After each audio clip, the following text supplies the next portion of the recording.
Animal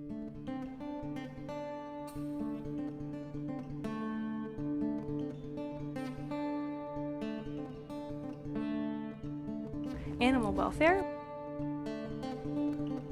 All I can say is that every time a big truck drives by with pigs inside of it, I do cry, and they look very sad. Can you tell me what the Farm Bill is? Nope. Farm Bill? Yeah, nope. Animal welfare? Well, I assume that's when an animal family is below the poverty line and receives additional support from the government. So the Farm Bill is the man who has worked on the farm for 80 years. Tell me, what do you know about Proposition 12 in California? Oh, nothing. I know nothing about that. I'm so sorry. Animal welfare, like how they take care of the animals. You know, agricultural and food things. I don't know what the Farm Bill is. Hello everyone and welcome back to the CAB podcast. My name is Sydney Schnorr and today we're going to be talking to Breanna and Brooklyn about the CO2 carbon pipeline. And without further ado, I'll toss it over to them.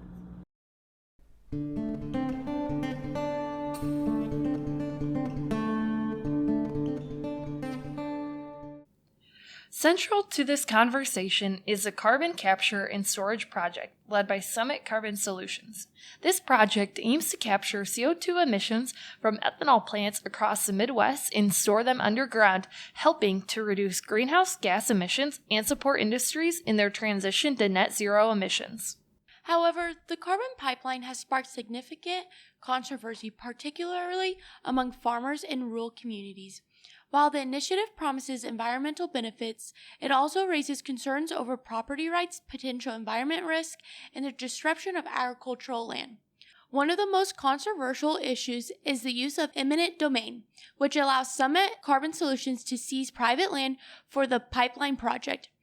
In some cases, farmers have refused to allow surveyors onto their property, leading to legal battles, with some being sued by Summit for non-compliance. In this episode, we'll explore the potential benefits of the carbon pipeline, including its role in mitigating climate change and supporting the biofuel industry.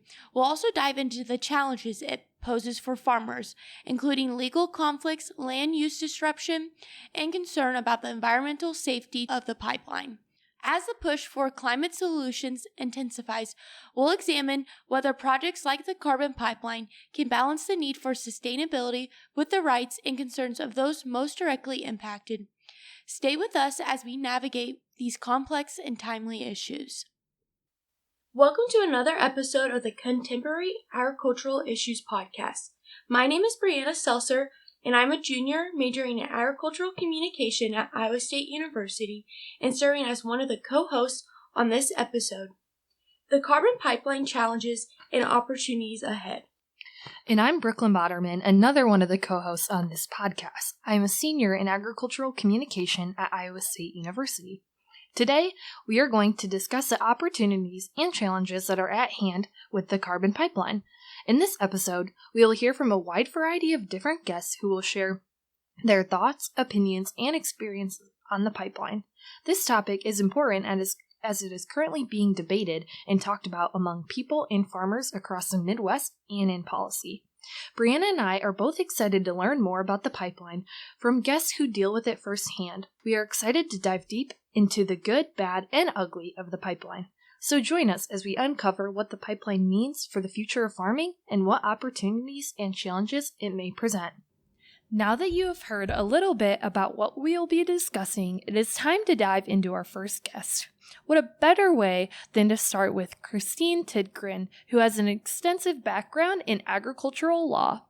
Christine is an associate professor in agricultural education and studies department at Iowa State University and the director for the Center for Agricultural Law and Taxation.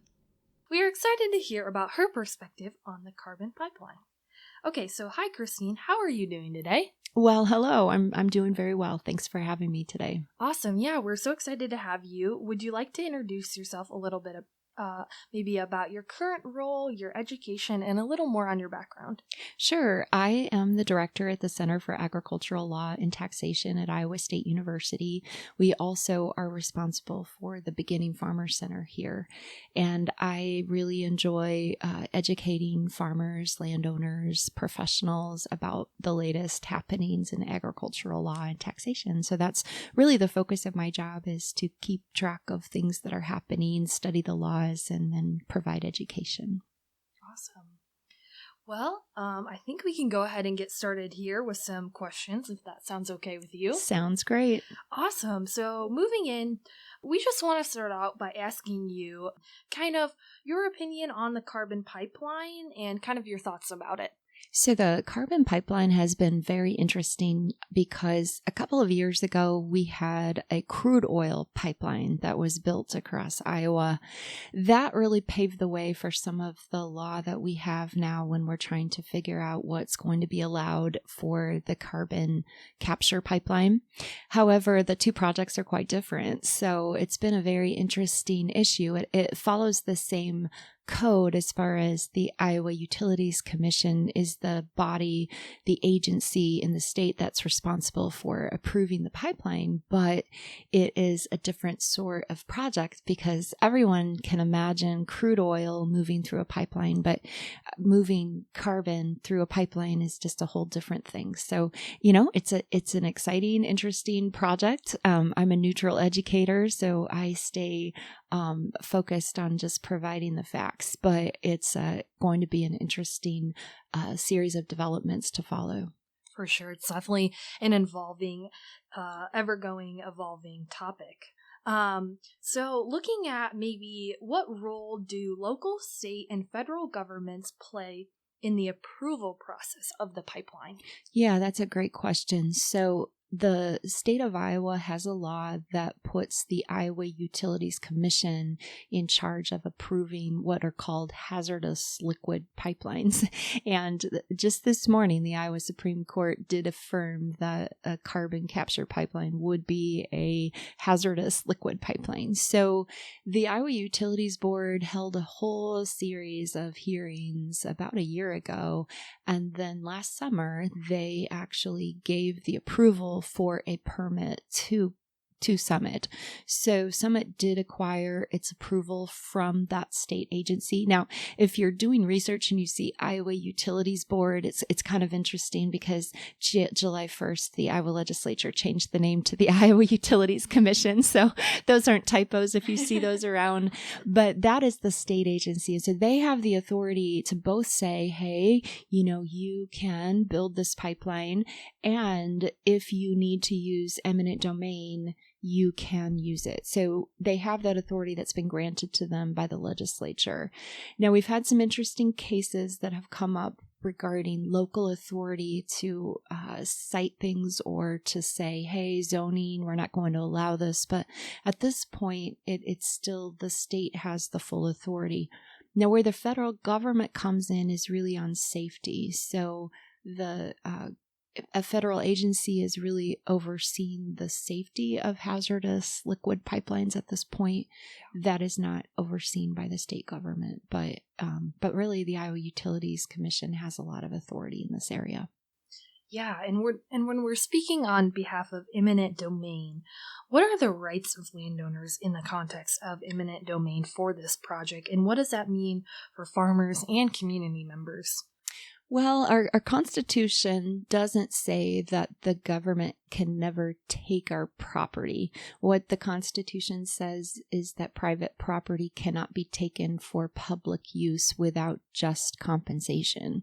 So our laws do allow, and we're all very familiar with it, where if Highway 30 is expanded, or when Highway 30 was originally built, some of those landowners in the path of Highway 30 might not have wanted that highway to be built, but there is a mechanism mechanism that's been in place since the founding of our country that says once in a while for public use, private property does have to be taken. And then the constitutional protection that we have is that there has to be just compensation paid. So the carbon pipeline is very interesting in this regard, and this question will come before the Iowa Supreme Court. I have no doubt down the road there are challenges right now that have been filed to the Iowa Utilities Commission finding that the carbon pipeline would be for a public use. And so that was the first line of decision, was with the Public Utilities Commission to say, yes, the carbon capture pipeline is for a public use. They analyzed a lot of different factors. They said that federal tax credits said that that was a policy that was in favor of the public. They looked at some of the economic impacts that might occur from having the pipeline built, etc. And so in their weight of it all, they said, well, it's really like a common carrier. The pipeline is a common carrier, which is what they had decided that the crude oil pipeline was several years ago. And so that's going to be an interesting legal question to say, is indeed the carbon capture pipeline a common carrier in the same way that a crude oil pipeline is? And that's for public use. That's really the big question. Is a common carrier like a railroad or something like that? Is it like that? So it'll be a definite interesting series of developments over the next year or so as we have court cases come out. Yeah, for sure. More to come with that. Moving into maybe we've talked a little bit on the challenges, but what are some current legal challenges facing the carbon pipeline? Well, as I said, there are multiple lawsuits pending just challenging the granting of the permit and then the authority for eminent domain. So they're really two different legal questions. The permit itself was granted after determining that the pipeline met the public convenience and necessity standard. So that really was more the factors I was talking about earlier with respect to whether or not it was tax credits that are available, the transportation necessity of getting this carbon sequestered somewhere, the benefits that might accrue for economic growth and jobs and things like that. So those were the factors they looked at to say, okay, it meets the public convenience and necessity standards, so we will grant a permit. The second question was really the eminent domain question, which was that public use question.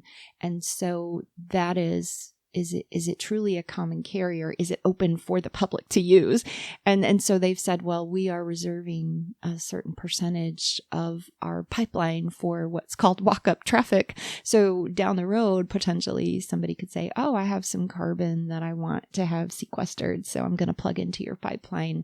That has been the argument that has allowed the justification that the pipeline is a common carrier. So again, those are issues that will be decided in court. Those are the challenges primarily on that side of it in terms of the authority of Summit to actually have the pipeline. Then there are a host of other legal challenges.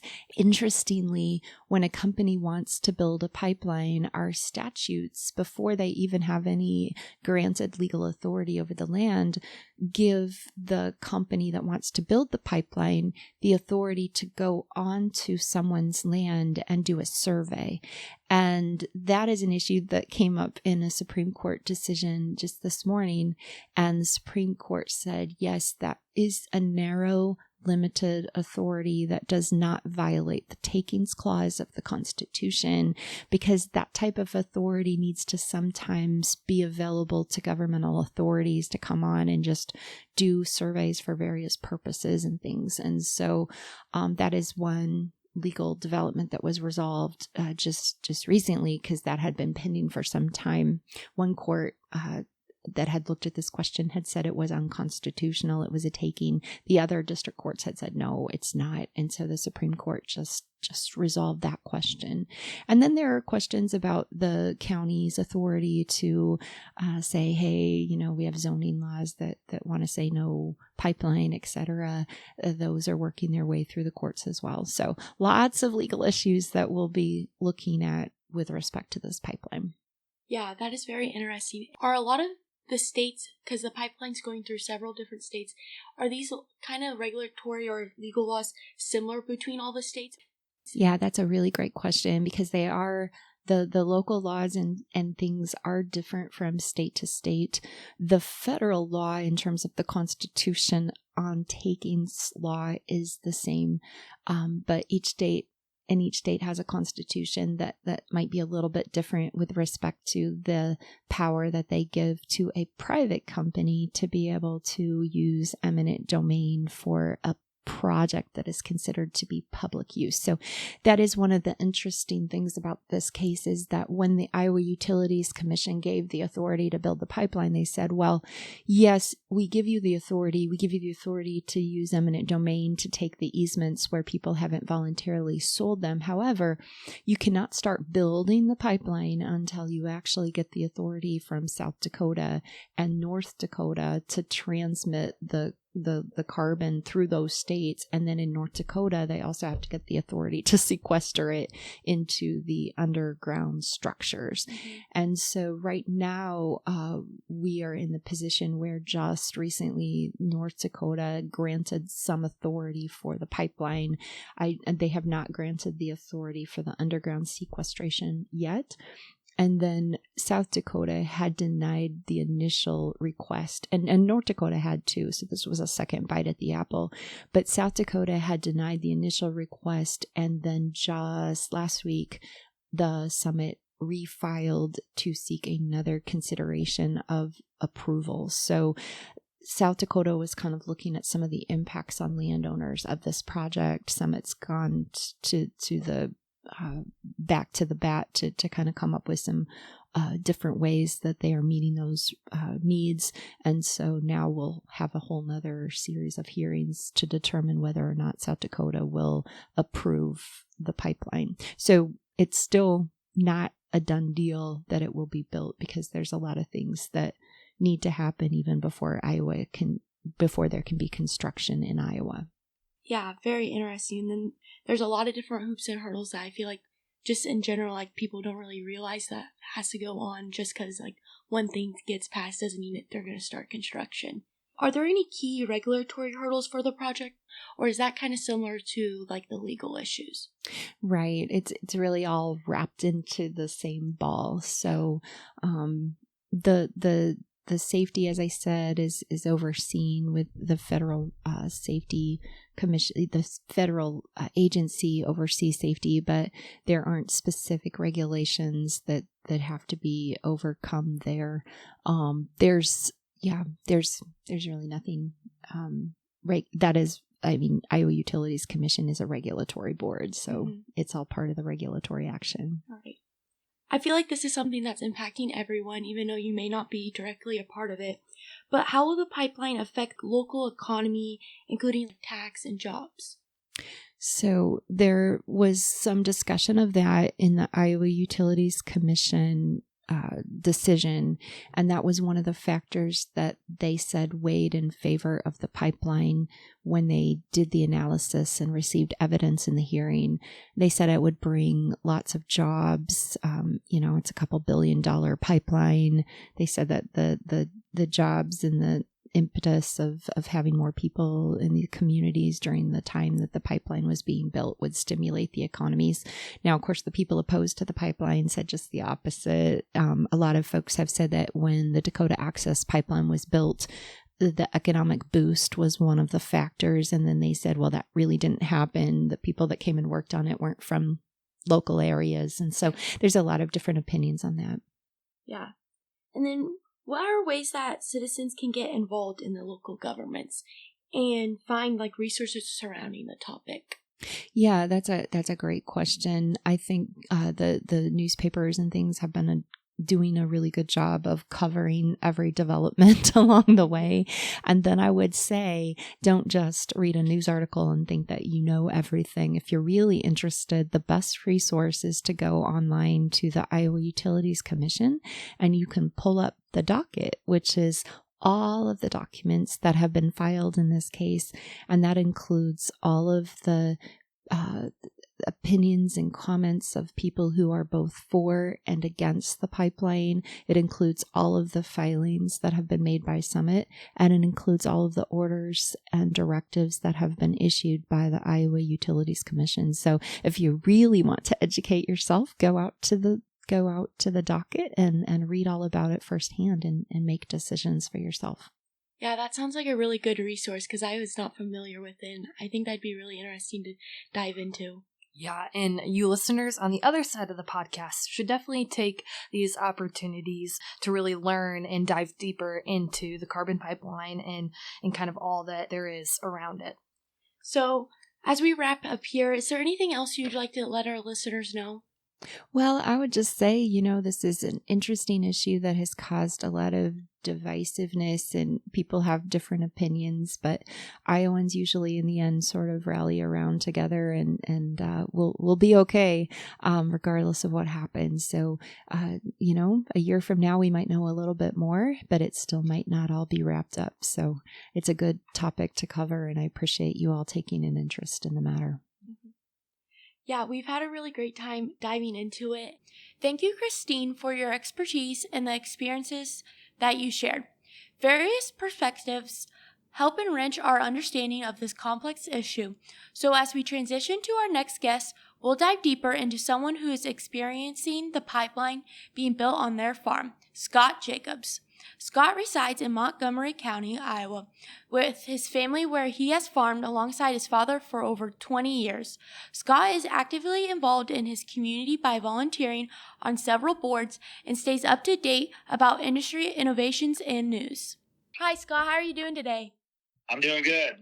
Well, we greatly appreciate you joining us today. And first off, we'd just like to start with you just telling us a little bit more about yourself. Okay, I live in Montgomery County, Iowa. I'm a third-generation farmer. Grew up on a farmed with my grandparents, my parents. Now my sons are starting to get involved in the operation. So we raise corn, beans, and a cow-calf operation. Awesome. So I think we'll kind of roll into questions here, maybe to get started. So we know that you are more so on the side of being against a carbon pipeline. So maybe tell us a little bit more about the reasoning behind why you're against it. Yeah, you're talking about the Summit pipeline. I don't know, to me, there's, I guess, three main reasons. The first being safety. The second is the fact of, it's private property and the eminent domain issue.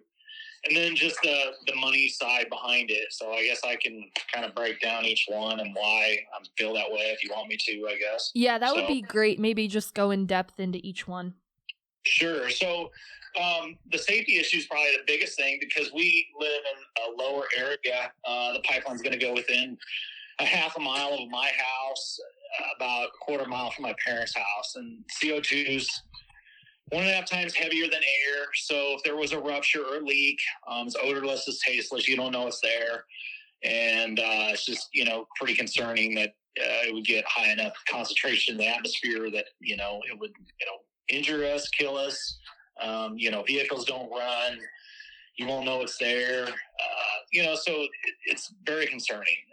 Summit has not come out with any models of plume models, what they call it. If it would be a rupture, there's so many factors as wind, humidity, temperature. They've yet to release any of those. And their reasoning is the fact that they think it could be a terrorist threat, but, being a neighbor, a landowner, having family directly impacted, it's going to run within probably 2 miles. I mean, it's a small community. We live near Waleska. It's 1,200 people. It's got our elementary school and a middle school. So, I mean, just the safety, and the environmental impact of it with, you have a leak, can get in the water. If CO2 mixes with water, it becomes an acidic I don't know specifics, but I mean, you'd be concerned about underground water quality. I mean, we're kind of on the edge of there's a Dakota aquifer here that provides water to our rural water district and to a lot of small towns. So that's, kind of concerning. Just the property rights issue that, the one farm is going to go through my dad currently owns. My grandparents bought it in 1966.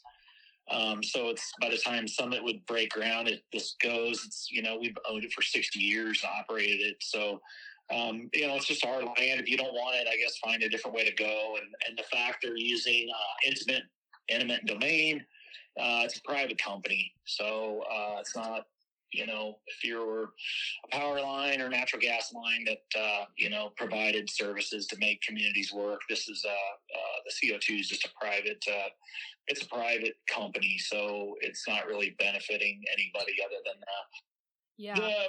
the other thing is they want to do perpetual easement, which is forever. And if, they went bankrupt, I guess you're kind of concerned what's the next thing they want to pump through your land, that you have no say over.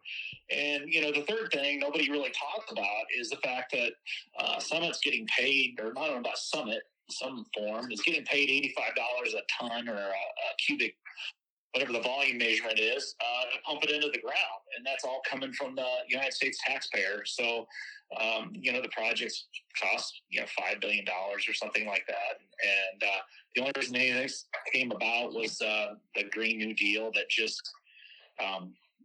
recently passed Congress here a couple years ago. And there's no competition because the government's just funding it all. So it's not like an open market where there's a supply and demand driven. It's just they're setting the prices. So, if you're just a citizen, I mean, you should just be concerned the fact of, the government waste side of it, I guess. So those are kind of the three big things, I guess. It's kind of a lot, but it's probably the number one is obviously the safety. Yeah, and maybe just for some clarity for our listeners, do you currently have any other pipelines running through your farm, whether that just be gas lines or things like that?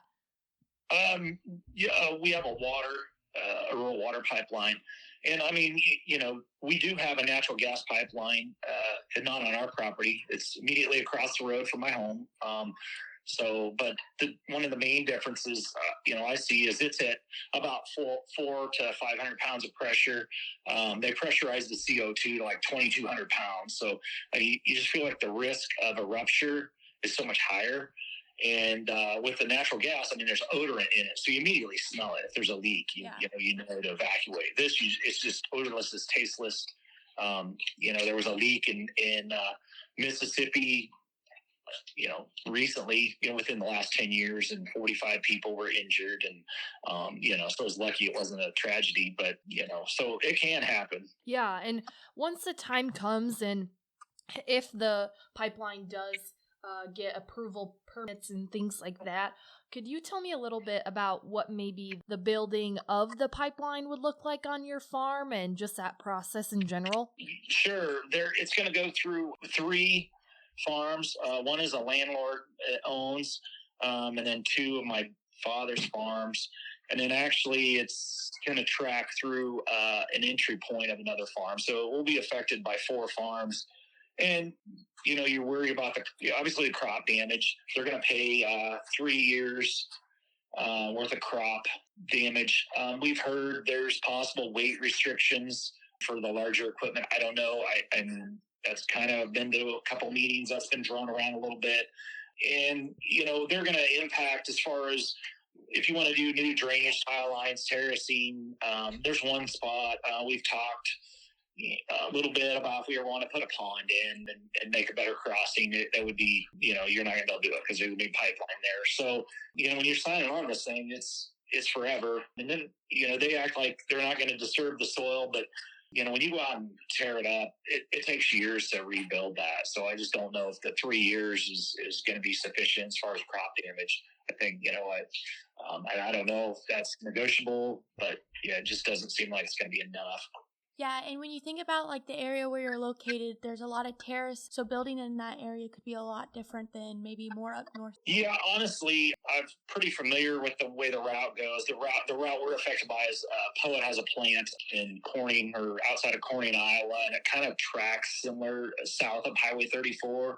So, for people that aren't familiar with the area, but they're not following Highway 34. They're all following like gravel roads and kind of cut and cross sections, and so it does concern you because most of the time, utilities trying to follow main, roadways, whether it be a gravel road or a county blacktop or something, so access, and this doesn't seem to really follow anything.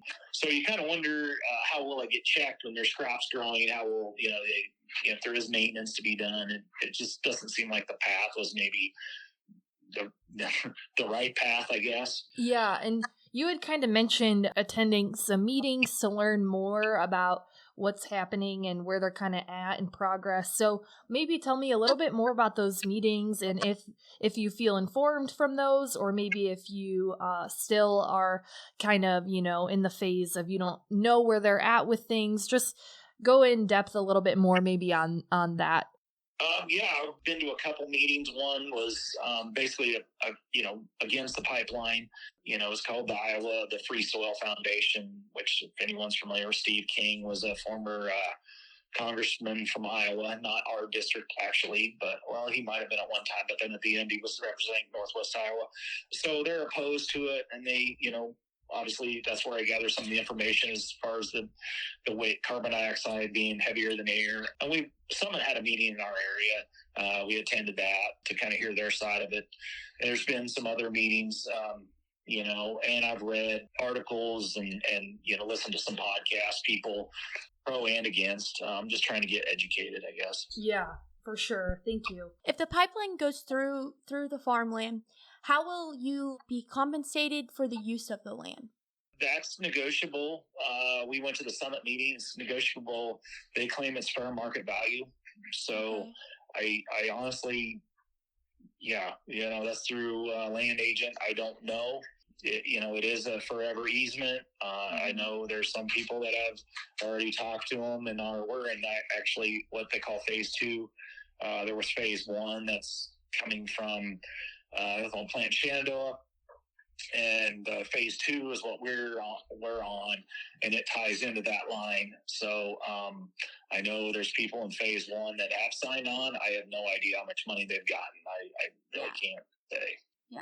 So it just kind of depends on like working with the land agents and kind of how that works out and whether or not being in favor or not. Yeah, they're very vague about it. Summit is.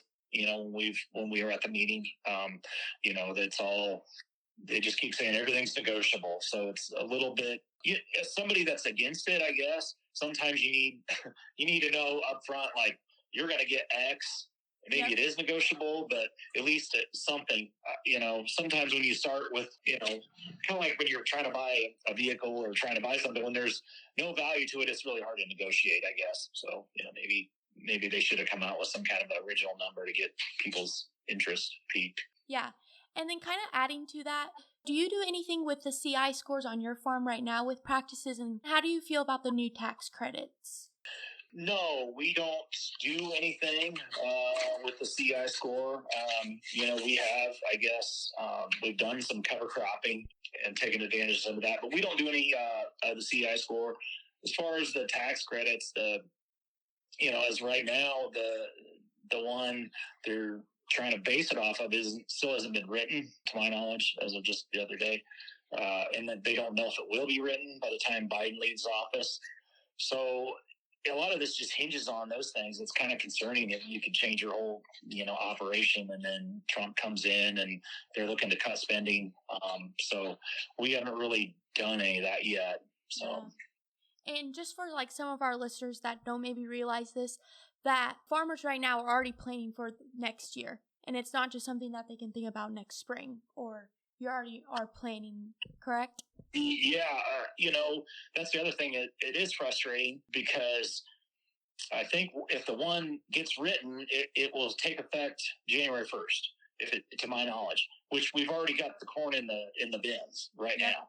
Actually, I've started delivering corn yesterday to the ethanol plant, and so you can't, that's already done. You can't go back, change any of your practices. And we've already started applying fertilizer for next year's crop. So there again, any of the fertilizer I've already put on, you can't change, so it's, if it really is something that's going to come to be, it's frustrating that the government lags so far behind, because people don't quite realize it takes a long time to get out in front of this stuff if you are going to make, changes. Yeah, and then not alone those costs of those changes too, just because you guys would have to implement different practices that maybe not be as kind of balance out to what you might get for the price of corn right now. Yeah. That's, I guess, a little bit. I mean, one of my concerns about it is if it does come to be, I've heard different numbers that you can get your CI score low, you're going to get paid by the ethanol plant.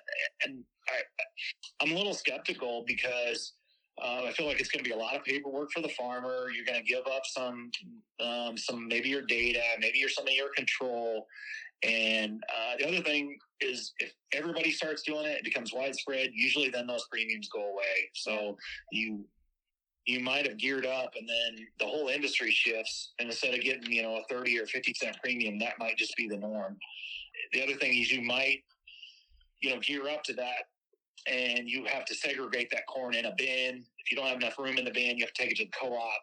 You might lose out, so you might have done certain practices to get the premium, but if you can't store all your corn or keep it segregated a certain way, and you have to just take it and sell it to the co-op or whatever, you might not get any benefit out of that. So you might just be spending more money, not getting any return. So there's a lot of factors that it sounds really good, but it's just hard to kind of really get that up and scaled real fast, like I think what everybody thinks is going to happen. So yeah.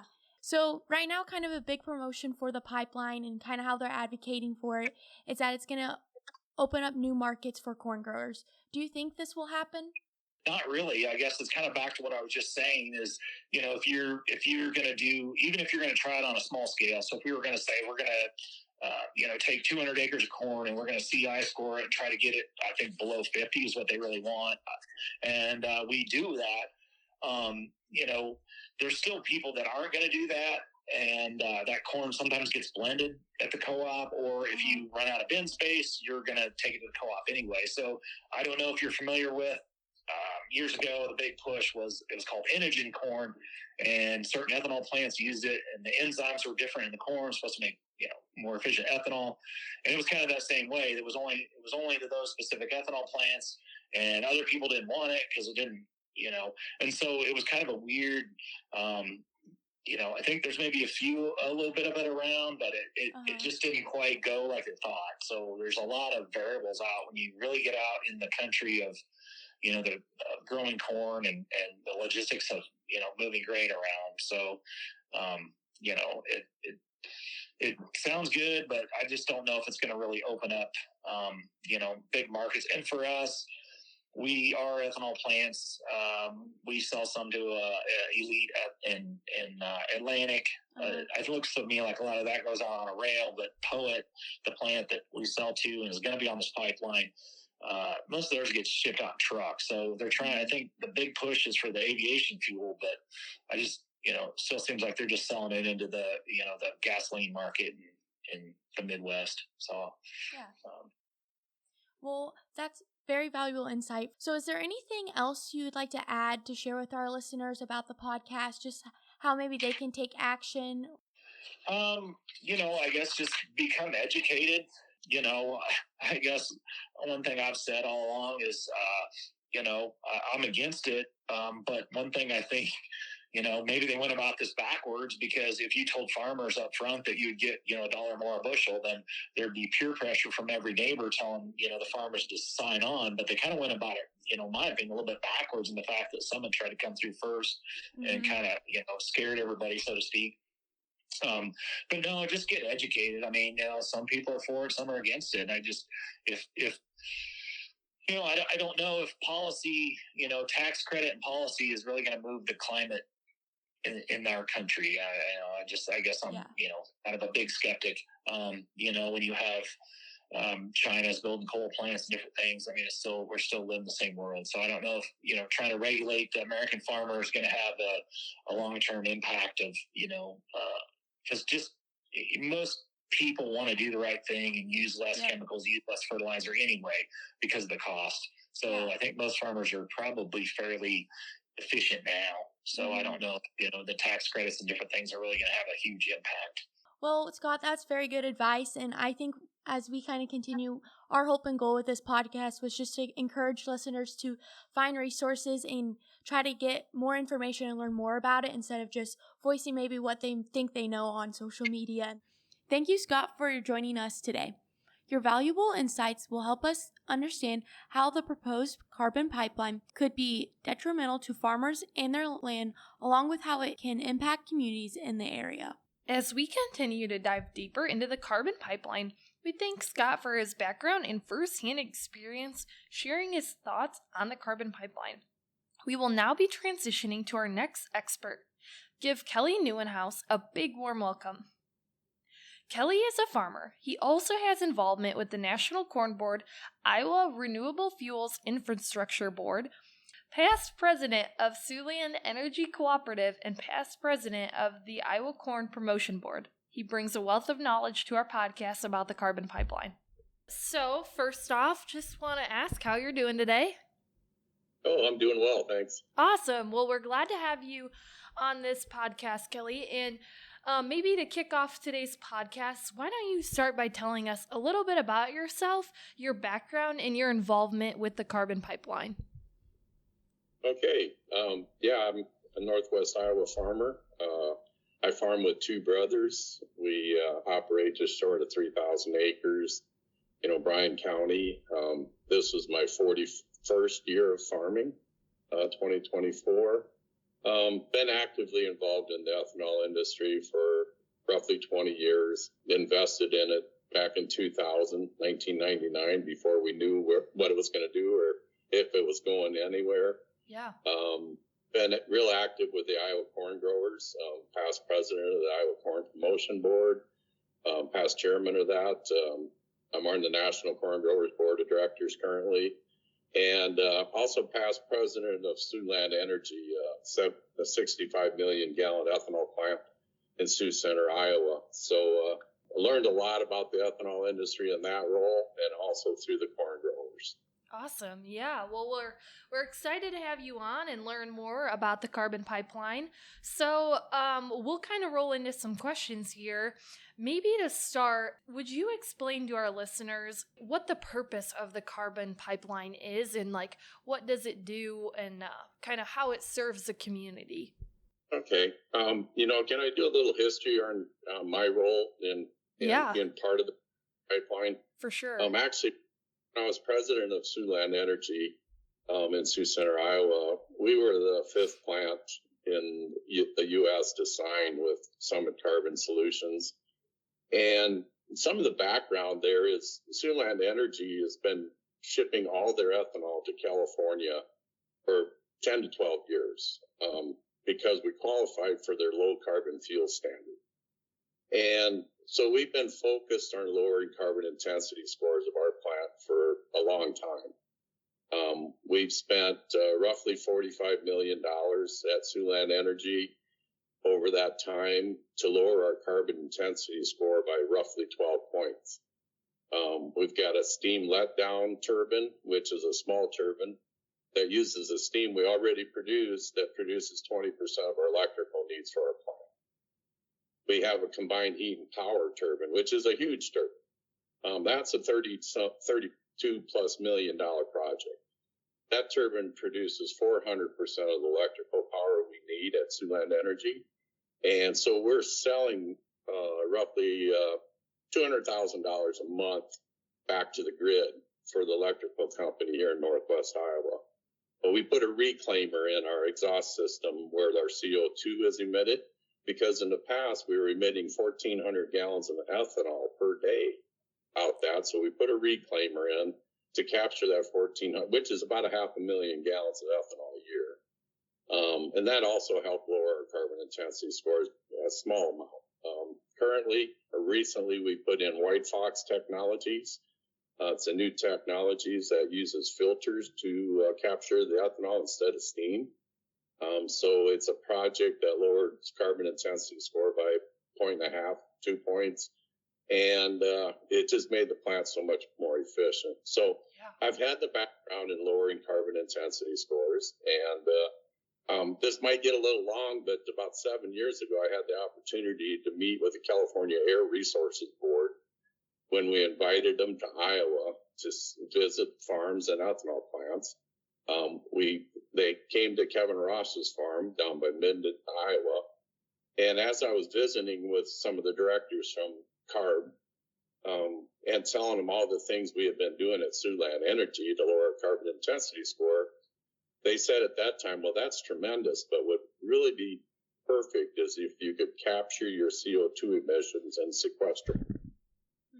And that was kind of a new thought process that I really hadn't heard a lot about, even though we've had CO2 pipelines since 1970s.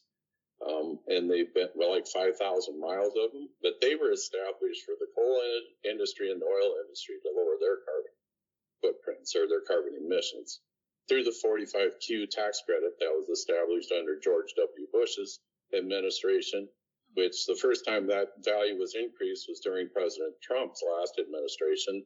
And then here recently with the IRA bill, the Inflation Reduction Act, where it was increased to $85 a ton to capture and sequester CO2. And then there was also the added the 45Z tax credits, which, even benefited it more. So back when I was president of Siouxland Energy, we signed with the Summit. And at that time, all there was available were 45Q tax credits and low carbon fuel standard premiums that we were selling into.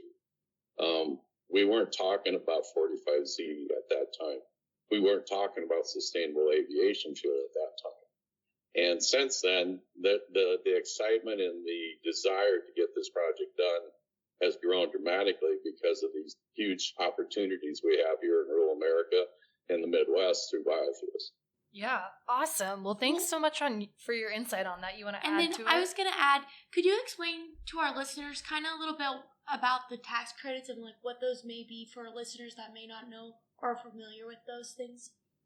Okay, I'll start with the one that was established back in 2008, the 45Q tax credit. And that credit was established during George W. Bush's administration. And it was created to encourage energy producers to capture and sequester CO2. And it was mainly used back then for the coal industry and the oil industry. The value was about $20 a ton at that time. Then in 2018, under the Donald Trump administration, President Trump, it was raised for the first time since 2008. And then back in 2022, the Inflation Reduction Act was approved and passed into law. And that made the 45Q tax credit value at $85 a ton for CO2 sequestered and $60 a ton if it was used for utilization.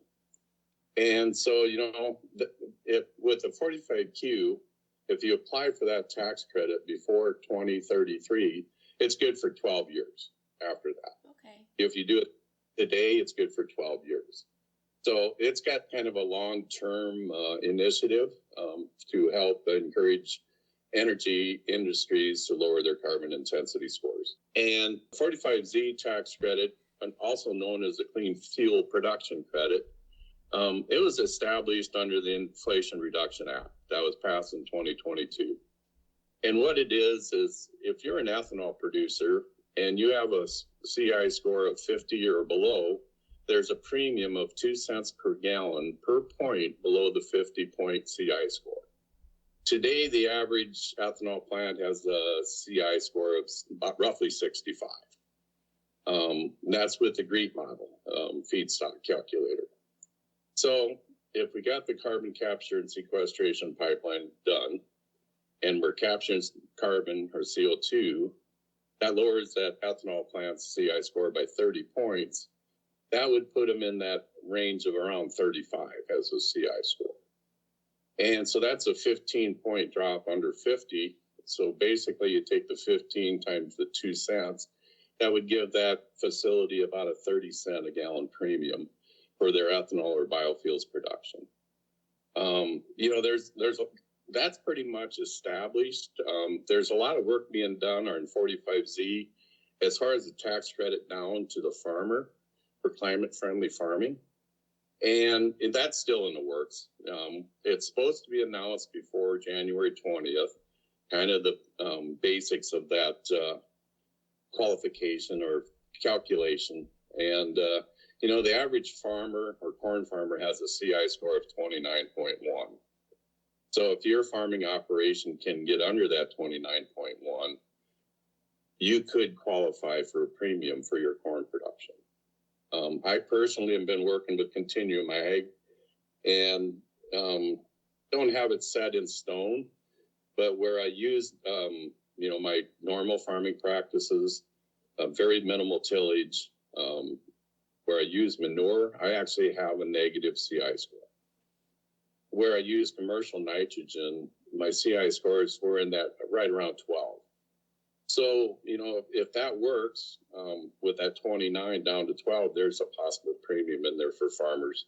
And some of it is based on your tillage practices, your fertility practices, your yield is a big thing.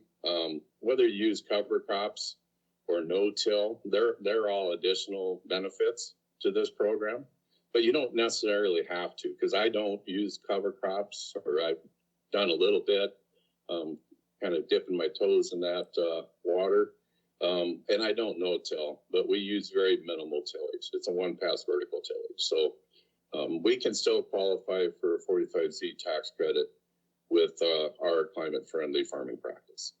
Yeah, and then can you also, for our listeners, explain what the CI score is? Okay, I kind of, the basic of that is it's the amount of energy used to produce a certain product or energy source. The less energy you use to produce that product, the lower your CI score will be. And it has a lot to do with, all to do with CO2 emissions. So if you're doing less tillage in the farming operation and you're using less commercial fertilizer and you're having higher yields, you're using manure, that's going to benefit your CI score. But you can always work to try to improve your CI scores. And the ethanol plants are the same way. A lot of plants have put a lot of investment into technologies to lower their CI scores, but none of them amount to like the carbon capture and sequestration pipeline. A 30-point drop is huge. Yeah. And that's very important for the future of the biofuels industry, not only for small vehicle transportation, but large vehicle transportation, marine fuels, and also sustainable aviation fuel. They all need they want a lower CI score, and the lower your CI scores, the better off we'll be. Yeah, for sure. So we know that you're in favor of the carbon pipeline being built through Iowa because of your involvement with the ethanol plant. So maybe could you give us some reasons why you're in favor of the carbon pipeline being built through Iowa? Well, it's long-term viability to the ethanol industry. The world is focused on lowering your carbon emissions. There's several countries today that have low carbon fuel standards.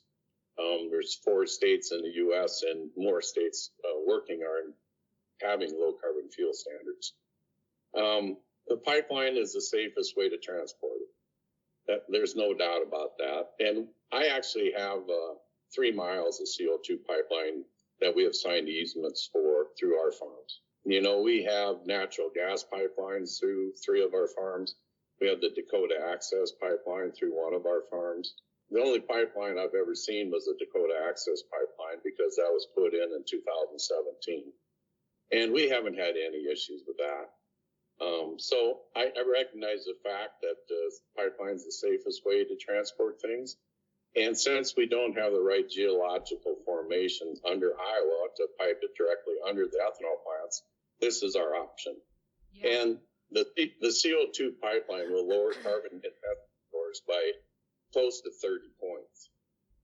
And like I mentioned before, Sunland Energy spent roughly $45 million to lower their carbon intensity scores by 12. So the carbon pipeline is low-hanging fruit for the ethanol and biofuels industry to lower carbon intensity scores.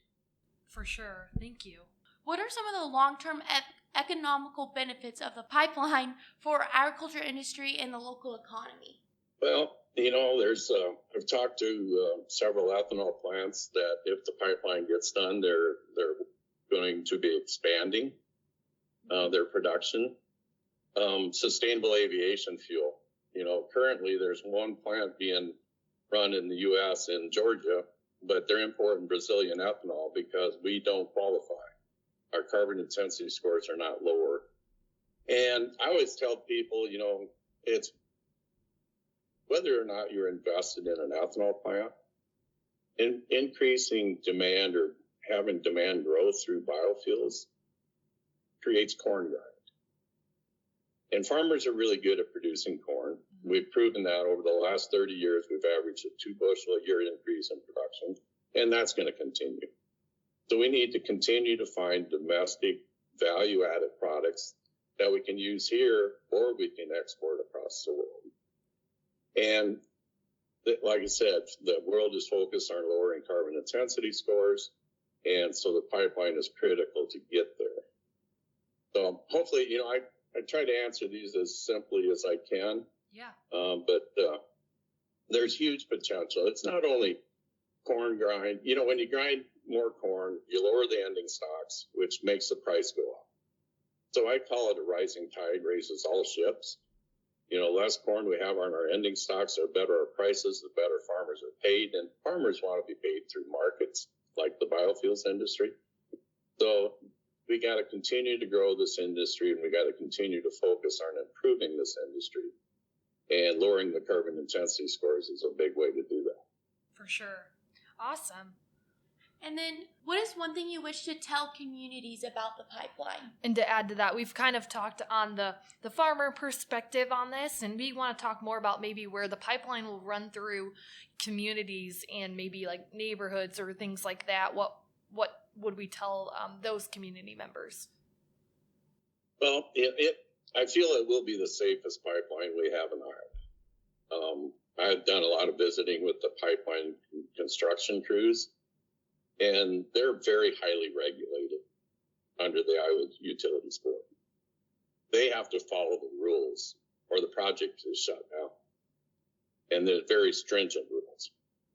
In the past, a pipeline being built was only required to have 10% of the seams x-rayed.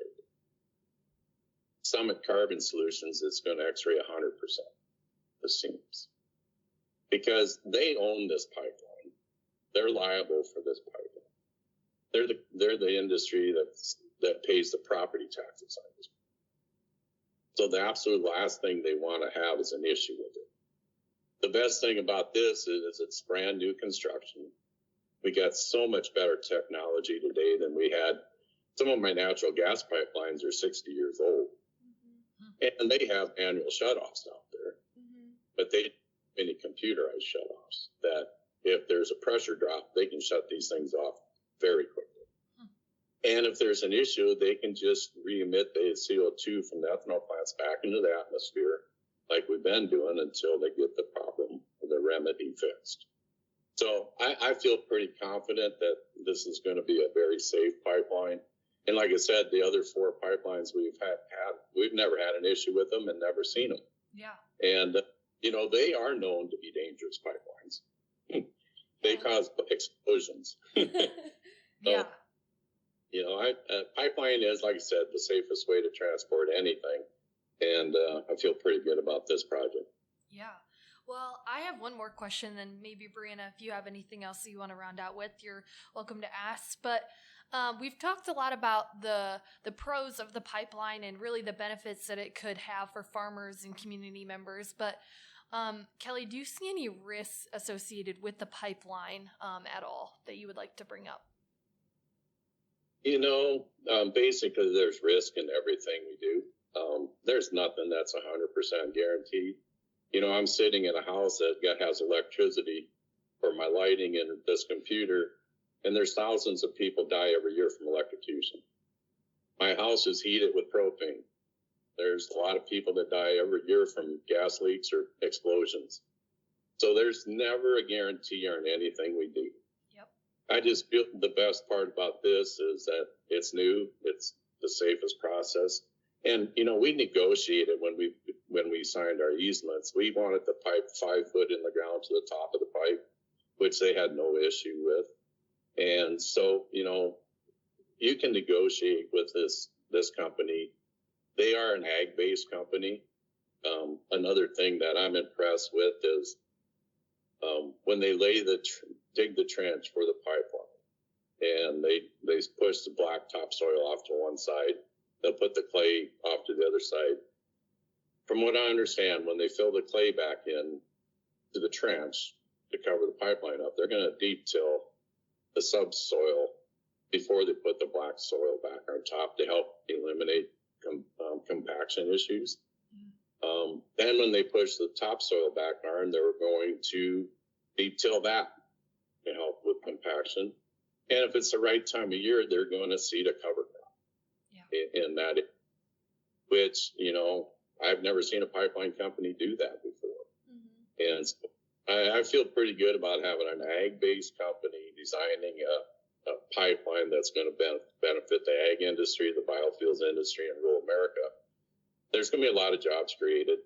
There's going to be increased ethanol demand. There's going to be sustainable aviation fuel.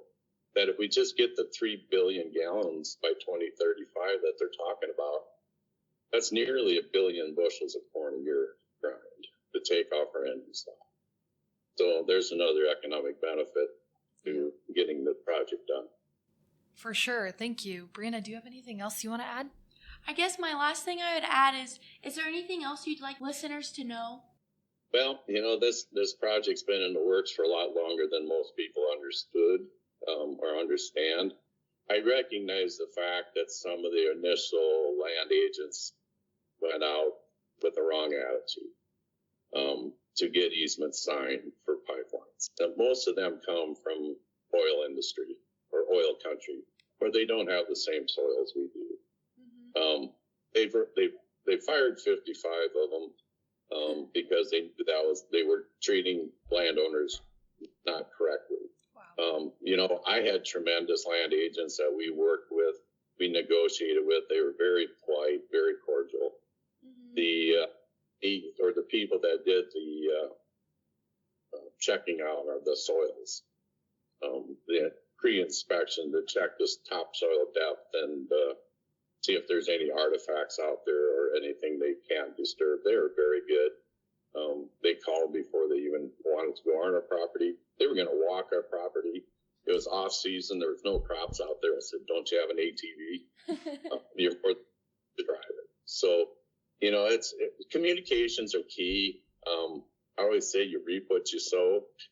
If you treat them well, they'll treat you well, and vice versa is the way it should be. And so I'm pretty confident this project's going to get done. I live in an area where we have 90% of the easements signed, and that's a huge majority. Yeah. And we still live in a country that majority rules. So I feel pretty confident. They've got the permits approved in North Dakota. Iowa permits are approved. Minnesota's going to make their announcement here pretty quickly or soon, which I'm pretty confident they'll approve. And so, this is a project that's going to take some time, but I feel confident it's going to get done. Awesome. Well, thank you so much. I think that's all we had for you. So thanks again for all your great insight on the carbon pipeline. We have now heard from 3 fantastic guests, each with a unique backgrounds that offer valuable insights into the carbon pipeline. Their stories highlight different aspects of this complex issue, from the environmental impacts and community concerns to industry perspectives. Together, these stories enrich our understanding of the challenges and the opportunities surrounding the carbon pipeline. The carbon pipeline is a complex issue. There are many policy regulations that need to be solved before any movement happens. Although, once it does, it could affect many farmers across the Midwest in both positive and negative ways. As we wrap up this week's podcast episode, we encourage you to carry what was shared with you, ponder, and think on the topic of the carbon pipeline. We encourage you to also please share any questions you have with us in the comments section. If you have any further questions regarding the carbon pipeline, please visit summitcarbonsolutions.com. Thank you for joining us for another episode of Contemporary Agricultural Issues Podcast. Until next time, keep the conversation going.